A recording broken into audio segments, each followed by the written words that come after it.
नमस्कार साथियों, मैं डॉक्टर राकेश गोयल आज फिर आपके सामने अपने एक नए ज्ञानवर्धक वीडियो को लेके उपस्थित हूँ। दोस्तों, आज हम बात करेंगे आने वाली 10 जून 2021 को होने वाले सूर्य ग्रहण को लेकर। भव्य ज्योतिष विज्ञान अनुसंधान केंद्र के इस चैनल में हम नित्य प्रति आपको नए नए ज्ञानवर्धक ज्योतिष और गोचर से संबंधित वीडियोस लेके आते हैं। साथियों, उम्मीद है ये सभी वीडियो आपको पसंद आते हैं। आपसे गुजारिश है कि हमारे इन वीडियो को यदि आपको पसंद आए तो आप शेयर करें, सब्सक्राइब करें, बेल आइकन को दबाएं, जिससे कि आपको समय समय पर हमारे द्वारा जारी वीडियोस पहुंचते रहें। साथ ही इसको लाइक करें और हमारी हौसला अफजाई करें।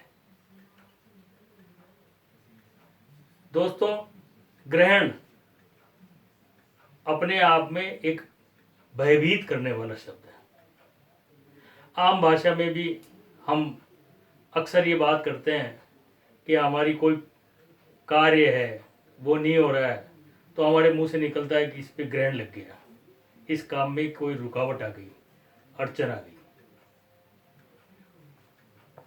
किसी भी प्रकार की अड़चन को हम हमारी आम बोलचाल की भाषा में ग्रहण नाम से दर्शित करते हैं। वही ग्रहण सूर्य और चंद्रमा को भी लगता है। विगत कुछ दिनों पूर्व चंद्र ग्रहण हुआ, उसी प्रकार इस 10 जून 2021 को गुरुवार सूर्य ग्रहण होगा। सबसे अच्छी बात यह है कि यह सूर्य ग्रहण भारतवर्ष में कहीं भी मान्य नहीं है। यह रूस, मंगोलिया, उत्तरी अंटार्कटिका इत्यादि देशों में प्रदर्शित होगा। ग्रहण को लेकर दोस्तों एक बहुत अच्छी मान्यता है कि धरती के जिस भूभाग से यह नग्न आंखों से दिखे वहीं इसकी मान्यता मानी गई है, अन्यथा सर्वत्र धरती पर इसकी मान्यता उस दिन नहीं मानी गई है। चूंकि भारत में यह उस दिन दर्शित नहीं होगा, इसलिए भारत में इसका उस दिन कोई धार्मिक महत्व नहीं माना जाएगा। साथ ही इसके साथ कोई भी यम नियम सूतक मान्य नहीं होंगे।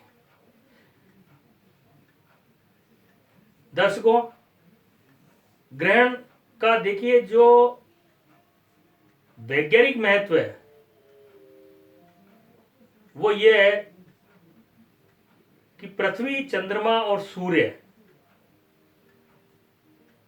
पृथ्वी हमारे सूर्य के चारों ओर चक्कर लगाती है, उसी प्रकार चंद्रमा पृथ्वी के चारों ओर चक्कर लगाता है। ऐसी स्थिति जब कभी भी आती है कि जिससे कि सूर्य का कोई भाग धरती से नग्न आंखों से देखने में नहीं दिखे, तो उसको हम सूर्य ग्रहण कहते हैं। वैज्ञानिक दृष्टि से यह एक खगोलीय घटना है जो कि प्रत्येक अमावस्या को सूर्य ग्रहण और प्रत्येक पूर्णिमा को चंद्र ग्रहण होता है, लेकिन जिस जगह यह दर्शित होता है उसी जगह इसको मान्यता दी गई है। जहां तक धार्मिक महत्व की बात है, हमारा देश चूंकि एक सनातनी देश है, सनातन धर्म को मानने वाला देश है, हमारे देश में, हमारे सनातन धर्म में ग्रहण को लेके बहुत अच्छी व्याख्या की गई है। दान पुण्य इत्यादि का महत्व बताया गया है, पूजा पाठ का महत्व बताया गया है। यहां तक कि हमारे शास्त्रों में यह भी लिखा गया है कि यदि ग्रहण काल में हम किसी मंत्र का, किसी साधना का यदि कोशिश करें तो निश्चित रूप से वह मंत्र या वह साधना ईश्वर की कृपा से हमें मिलती है और बहुत कम समय में, बहुत कम मेहनत में आसानी से सुलभ होती है। ये सब जनरल बातें हैं। आज हम बात मुख्य रूप से इस वीडियो के माध्यम से आपको ये बताना चाहते हैं कि इसका ज्योतिषीय महत्व क्या है।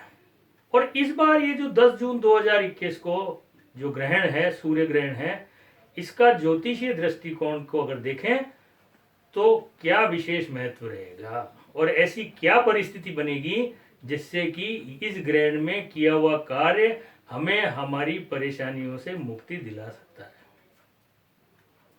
दोस्तों, ये जो ग्रहण होगा ये वृषभ राशि पे होगा। दिन में 1:42 से इसका प्रारंभ होगा, जो कि शाम को 6:43 पे जाके इसका मोक्ष होगा। उस समय मृगशिरा नक्षत्र आकाश में गोचरस्थ रहेगा। यानी कि ये जो ग्रहण है यह वृषभ राशि और मृगशिरा नक्षत्र पे होगा। यही सबसे ज्यादा मजेदार बात है कि वृषभ राशि पे इस समय वर्तमान में सूर्य 10 जून को सूर्य, चंद्रमा, राहु और बुध ग्रह विराजमान रहेंगे।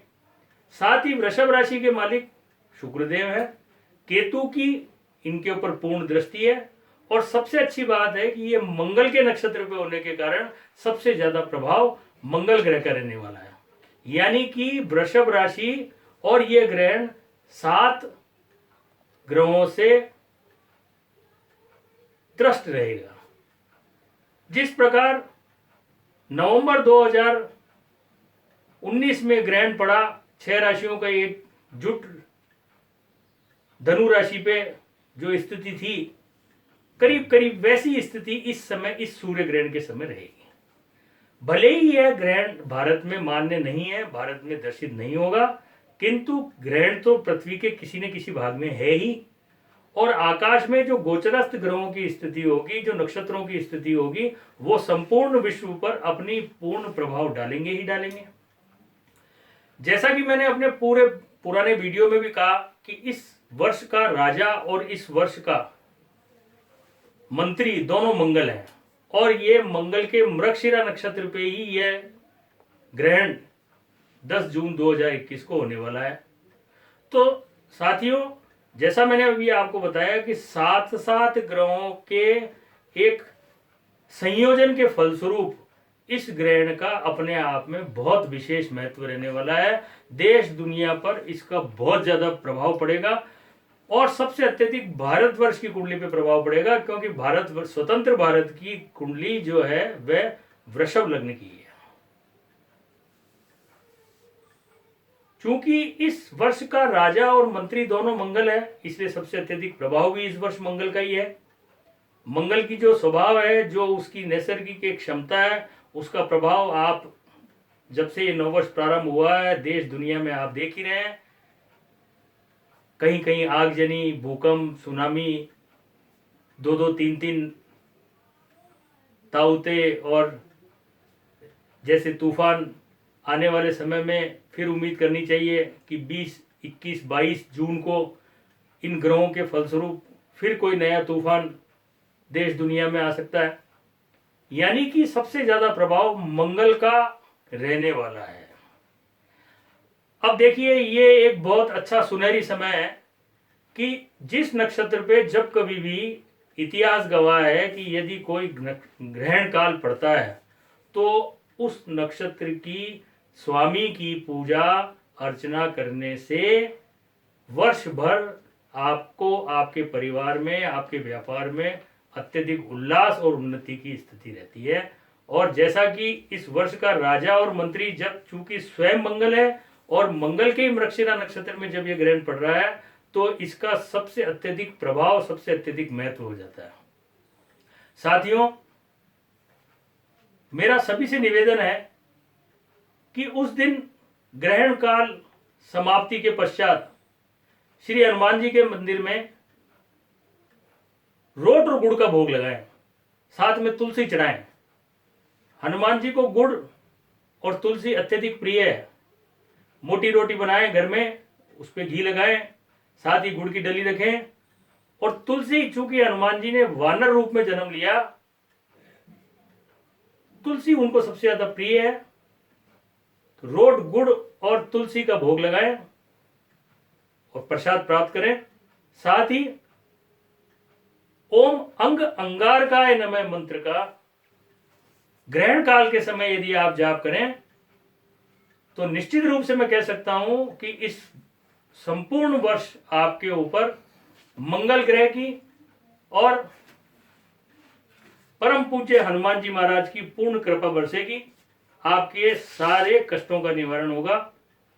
इसलिए मेरा सभी से निवेदन है कि इस ग्रहण काल में इस सुनहरी अवसर को किसी भी हालत में हाथ से नहीं जाने दें। धन्यवाद दोस्तों, आज के लिए इतना ही। अगले वीडियो में फिर आपसे मुलाकात करेंगे। नमस्कार, जय हिंद।